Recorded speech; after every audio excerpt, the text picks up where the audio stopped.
这些材料的确是稀罕之气，不过之前都有人收回去试过了，是无法炼制成法宝的。这阴寒之气当真诡异，暂且收起来，应该可以了解一些上古修士的傀儡结构。唉，如果能出去的话。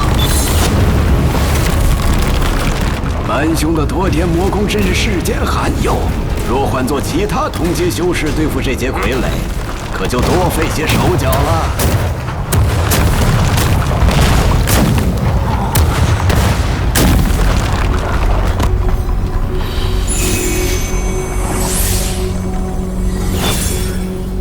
好了好了，韩师弟，就不要捡东捏西的了，把这些垃圾收好了，就赶紧走吧。